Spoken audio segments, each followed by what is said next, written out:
ભાભરમાં અસામાજિક તત્વના હુમલાને લઈને શહેરમાં વારંવાર લોકોમાં દહેશત ઊભી થતી હોવાથી સાંસદ અને ધારાસભ્ય લોકો સાથે રેલીમાં જોડાયા।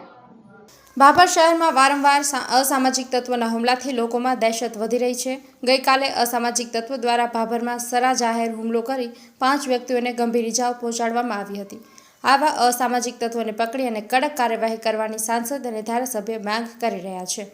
સાંસદ ગેનીબેન ઠાકોર અને ધારાસભ્ય સ્વરૂપજી ઠાકોરનું હોમ ગ્રાઉન્ડ ભાભર હોવા છતાં કાયદા વ્યવસ્થાના લીરે લીરા ઉડી રહ્યા છે।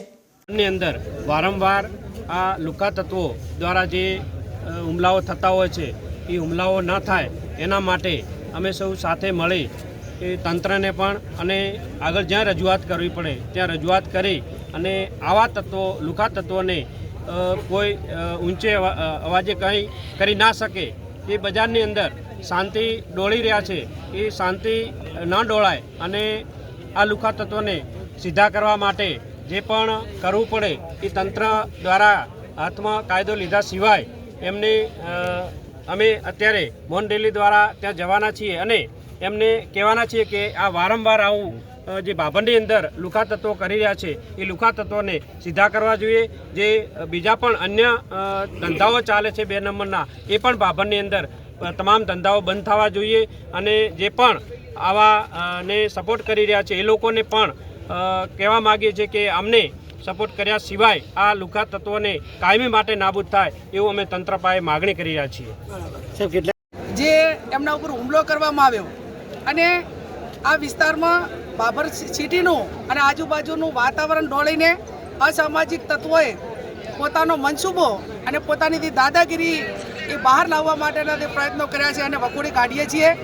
અમારી પોલીસ પાસે એક જ માગણી છે, સમગ્ર ઠાકોર સમાજના યુવાનો ધારાસભ્યશ્રી છે, અમે બધા આગેવાનો છીએ। અમારી પોલીસ પાસે 2-3 બાબતની આ ભાભરના શહેરની સુરક્ષા માટેની માગણી છે। માગણીમાં મુદ્દા નંબર 1 કે આ અસામાજિક તત્વો એ તમામ દારૂનો ધંધો કરે, જુગારનો ધંધો કરે, ગાડીઓના હપ્તા ઉઘરાવવાનો ધંધો કરે, વેપારીઓ પાસે ખંડણી ઉઘરાવવાનું કામ કરે। અનેક પુરાવો છતાં પોલીસ એમની સામે કાર્યવાહી કરતી નથી ને એટલા માટે કરીને એ પૈસામાં ચકચૂર બનીને જ્યારે એમનાથી પૈસા ઘટે ને સુવિધાઓ પૂરી ના થાય ત્યારે આ પ્રકારની બદલીઓ કરવાના પ્રયત્નો કરે છે। એટલે આને ડાબે નંબર 2 ગ્રામ્ય વિસ્તારમાં ભણવા આવતી દીકરીઓ 1% પણ સુરક્ષિત નથી।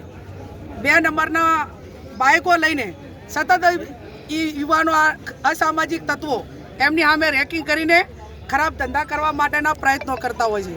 બીજું, આવડો મોટો ઠાકોર સમાજ હોવા છતાં જો એ સમાજને જેમ ઢોર જુડે એમ નિર્ભય રીતે બેફામ રીતે મારતા હોય તો બીજા ગરીબ સમાજો એ કઈ રીતે ભાભરની અંદર રહી શકે ને એમને કઈ રીતે આપણે એમને પ્રોટેક્શન આપી શકીએ એ પણ અમારી પોલીસ પાસે માગણી।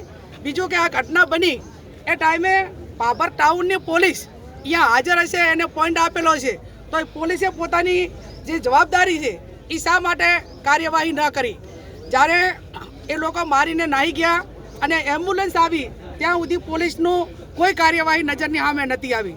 બીજું, બજારની અંદર હોન્ડાથી લીધેલા બાઇકો હોય, બીજું અન્ય ઉઘરાણી હોય તો જે તે એજન્સીઓને કરવાની હોય, પોલીસને કરવાની હોય, એના બદલે અસામાજિક તત્વો એ આ વારંવાર હોન્ડાવાળાના બાઇકવાળા પાસે હપ્તાને ઉઘરાણી કરાવતા હોય છે અને એના હિસાબે અવારનવાર આ બબાલું થતી હોય છે।